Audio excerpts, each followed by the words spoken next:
guys see that huge -2 billion on the screen right there? That's Warframe's damage cap. It's kind of a meme in the community because Warframe's duct tape script actually freaks out and the UI shows it as a negative number. Typically you need some sort of setup, typically using Banshee or some other damage stacking method to achieve that number. I actually hit it by accident while I was testing out the Kullervo build that I'm going to show you guys today.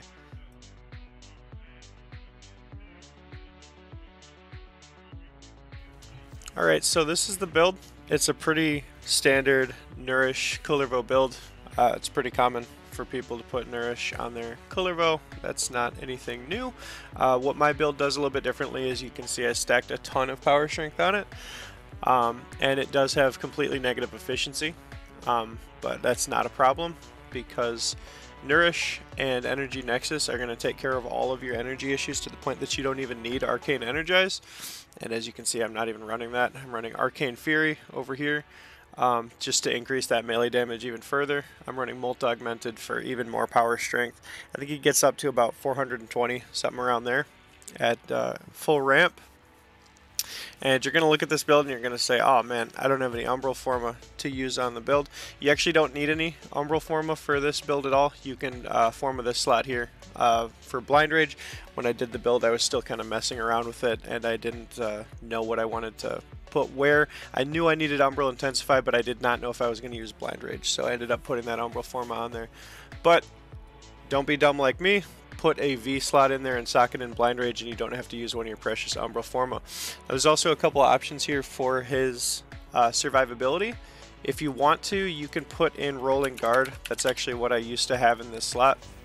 And that makes it so when your Overguard drops, you can do a little dodge and get that invincibility for a little bit. I'm finding that I don't need it. I did solo Netra cells with no problem at all. Did not need it whatsoever. So I just put in Augur Secrets to give him even more power strength.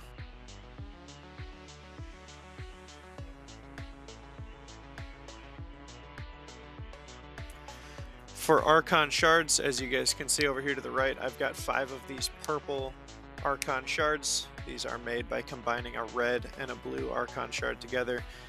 Each of these gives 25% bonus melee critical damage, and that bonus is doubled when you have over 500% energy, or sorry, 500 max energy, which you can easily achieve just by including Primed Flow on the build.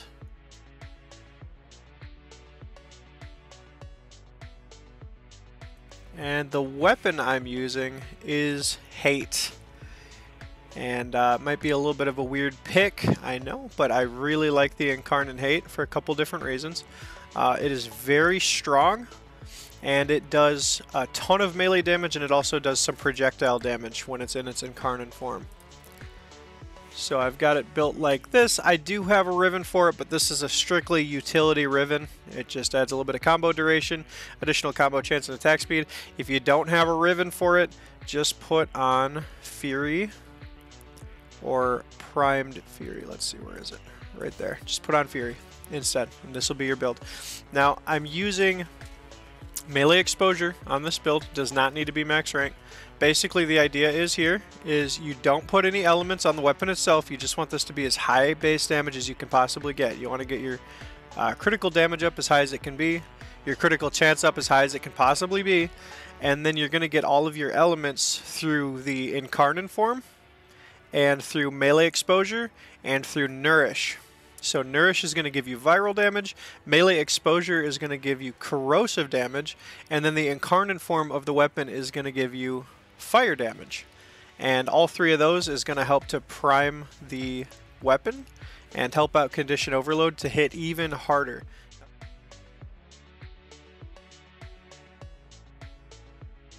So at this point, you've got the basic build for your Kullervo. I know I've probably swapped the pronunciation for his name a couple times. I always thought it was Kullervo. Apparently the NPCs on Duviri call it Kullervo. Regardless, you've got the build for him, and you can go forth and cut down whatever you need to. This next portion of the video, I'm just going to talk about how you can really push him to the absolute next level in terms of damage. So I'm sure you guys have heard about the Nautilus Sentinel. All the, the tryhards like the Nautilus for this Cordon ability here. It makes it really easy to spread status around. It also groups enemies together for, you know, easy killing, group them up and mow them down. I've got Manifold Bond on here to lower the cooldown on this ability. Um, I've got Tenacious Bond on here. I don't really know the math on this one, but basically if your critical chance on your companion is over 50%, then you get a final critical damage multiplier of 1.2. I put this on just to add even more critical damage on my Kullervo, but I'm pretty sure he's not benefiting from it at all because the weapon I'm using doesn't have that much critical chance. So I'll probably swap that out with something else. Regardless, not super necessary. Just a Nautilus with Cordon is going to help you a ton. And then I'm using the Hellstrom, which is, you get this from Fortuna, one of the NPCs there. It's a pet NPC will sell you this. And this is really good for priming. So I've got, obviously that new Radiated Reload is really good because this is a complete element on a single mod. And you can put this on and just get radiation fully built, ready to go, right on the weapon. So that's one element. And then I've got high voltage and rhyme rounds here to add status chance, but then also add magnetic. Just because you're not normally going to get magnetic from any other source, you have to mod for it.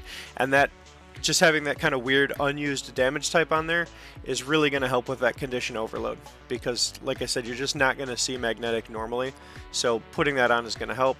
I've also got thermite rounds on here, and I've got this on here for two reasons. First off, because it's heat damage, obviously, is really good against armor. It helps to actually reduce that armor value. So when your Sentinel's going around priming, he's actually doing a little bit of armor strip. But it also helps a lot if you have the Cascadia flare on your secondary. This will help to keep that Cascadia flare primed and like ready to go for your secondary weapon. Vile Acceleration on here just to bump up that fire rate. You really want this guy to be spamming, and the damage doesn't matter. It doesn't matter how much damage he's doing at all, because you just want him to go around and spread status effects as much as he can. Rifle Aptitude just to bring up that status chance above 100%. Split Chamber obviously for more multi-shot. Now I'm using Split Chamber because Galvanized Chamber is just not going to get used. It's actually less base value multi-shot, it's only 80%. And then that extra multi-shot only kicks in if he gets a kill, which he's not going to get because he's just not doing damage to get kills. So you're just going to focus on regular Split Chamber here for that little bit of extra multi-shot. The Prime Firestorm is going to help make those cluster bombs explode in a bigger radius, hit more enemies.